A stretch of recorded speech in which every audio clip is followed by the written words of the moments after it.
Welcome to exam विवेचना। तो दोस्तों, जैसा कि आपको पता है, आज पूरे भारत में एनटीए नेट हिंदी का एग्ज़ाम हुआ। और दोस्तों, ये 2 शिफ्टों में कंडक्ट किया गया था। एक हुआ था सुबह मॉर्निंग शिफ्ट में और दूसरा हुआ था इवनिंग शिफ्ट में।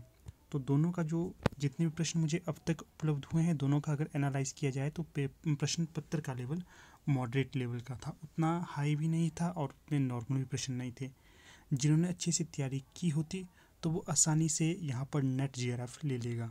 मैं जल्दी आपके समक्ष एक वीडियो भी लेकर आऊँगा जिसमें मैं आपको बताऊँगा कि आज से पहले जितने भी नेट के एग्ज़ाम हुए हिंदी के, उनमें नेट और जेआरएफ का कट ऑफ कितना रहा है। ठीक है, जल्दी आपके समक्ष वो वीडियो भी लेकर आऊँगा मैं। जो आज का ये वीडियो रहेगा सेकंड शिफ्ट का, इसमें मुझे ज़्यादा प्रश्न अभी तक नहीं मिल पाए हैं। जितने भी मिले हैं तो मैं उनको आपके साथ साझा करना चाहूँगा। वैसे तो मैं चाहता था कि मुझे अधिक से अधिक क्वेश्चन मिल सकें, परंतु मेरे पास उतना समय अब नहीं है। कल ही आपके लिए एक वीडियो लाऊंगा मैं, एनालाइज वीडियो, जिसमें मैं दोनों शिफ्टों के क्वेश्चन को एनालाइज करूंगा और आपको बताऊंगा कि इनके कौन कौन से उत्तर होने चाहिए थे। ठीक है, चलिए, जितने भी अभी मुझे मिले हैं उन्हें आपके साथ ही डिस्कस कर लेते हैं। इसके उपरांत अगर आपको लगता है कि किसी प्रश्न का उत्तर ये नहीं होना चाहिए, कोई और होना चाहिए, आप बता सकते हैं। सभी भाषा का प्रयोग कर सकते हैं। इसके उपरांत किसी अन्य प्रश्न अगर आपको पता हो तो आप उसका भी कमेंट अवश्य करिएगा। तो चलिए करते हैं वीडियो को शुरू। तो देखिए, जो एक प्रश्न यहाँ पर जो दिया गया है, मोहसिन ने कौन सा खिलौना खरीदा था। तो जो आपका ईदगाह कहानी है प्रेमचंद जी की।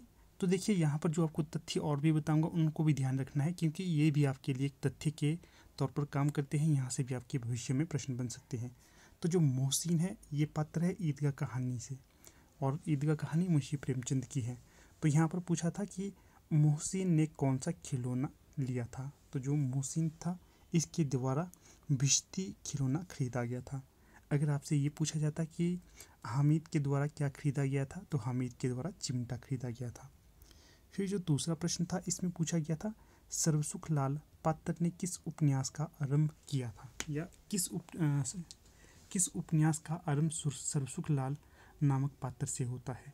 तो जो उपन्यास था देवरानी जेठानी, इस उपन्यास का प्रारंभ सर्वसुख लाल पात्र से होता है। इसके पश्चात देखिएगा, शुक्ल के अनुसार आदिकाल के प्रकरण का क्रम क्या होगा। तो आपको पता ही होगा, जो आचार्य रामचंद्र शुक्ल हैं, इनका हिंदी साहित्य का इतिहास और ये स्वयं, ये दोनों हिंदी साहित्य के रीढ़ हैं और यहाँ से अवश्य प्रश्न बनता है। तो देखिएगा, ये प्रश्न अगर आपने इनके आदिकाल को ढंग से पढ़ा होता, इनके इतिहास को ढंग से पढ़ा होता, तो आप इस क्वेश्चन को ले लेते। सिंपल सा प्रश्न था। तो जो ये आदिकाल को तो वीर गाथा काल कहते हैं। इसके अंतर्गत इन्होंने ये 4 भागों में विभाजित किया हुआ था आदिकाल को। पहला इनका था सामान्य प्रकरण, दूसरा था अपभ्रंश काल, तीसरा था देशभाषा काव्य और चौथा था फुटकल रचनाएं। ये इस प्रकार से इसका क्रम निर्धारित होता है। तो जिसने इस प्रकार से किया होता तो इसका ये सही हो जाएगा।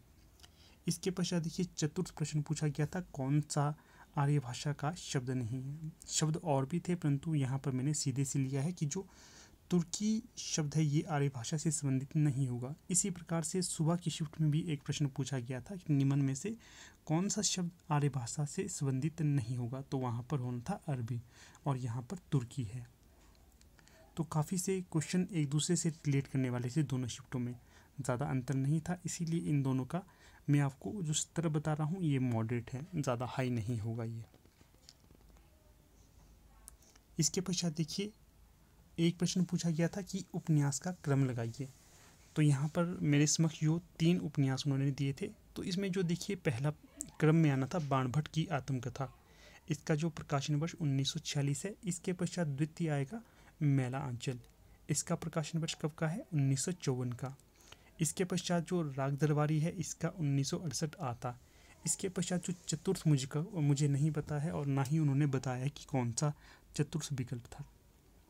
तो इस प्रकार से अगर आप रख लेते इसको तो ये भी आपका सही हो जाता। फिर देखिए, शरद चंद्र का जन्म स्थान पूछा गया था। जो सुबह की शिफ्ट थी, तो वहाँ पर देखिए शरद चंद्र की जीवनी के बारे में पूछा गया था। ये नहीं पता पूरा कि कौन सा प्रश्न था, पर ये अवश्य था कि शरद चंद्र की जीवनी से संबंधित प्रश्न बना था सुबह की शिफ्ट में। तो यहाँ पर पूछा गया है शरद चंद्र का जन्म स्थान क्या है। जब इसे गूगल किया गया तो वहाँ पर देवानंदपुर आया, देवनादापुर। जिसने भी देवनादापुर किया है तो उसका ये सही हो जाएगा, अगर विकल्प में ये होगा तो। बाकी देखिए मुझे विकल्प नहीं बताए गए हैं, इतना ही बताया गया था कि शरतचंद्र का जन्म पूछा गया था। अगला जो प्रश्न पूछा गया है यहाँ से उपन्यास और ग्राम से मिलान करने वाला प्रश्न था। ये प्रश्न तो अधिकतर कितनी ही परीक्षाओं में पूछा जाता है। तो देखिए क्या था, जो अंधा गांव है तो यहाँ से पूछा गया था कि ये किस गांव से संबंधित होगा, तो ये गंगौली गांव से होना था। और देखिए फिर राग दरबारी उपन्यास है, ये जो शिवपालगंज जो गांव है वहाँ से ये संबंधित होना था। तो कुछ इस प्रकार से आज की ये वीडियो आपके समक्ष लाया हूँ। ज़्यादा प्रश्न मैंने पहले ही कहा था, ज़्यादा प्रश्न मुझे नहीं मिले हैं।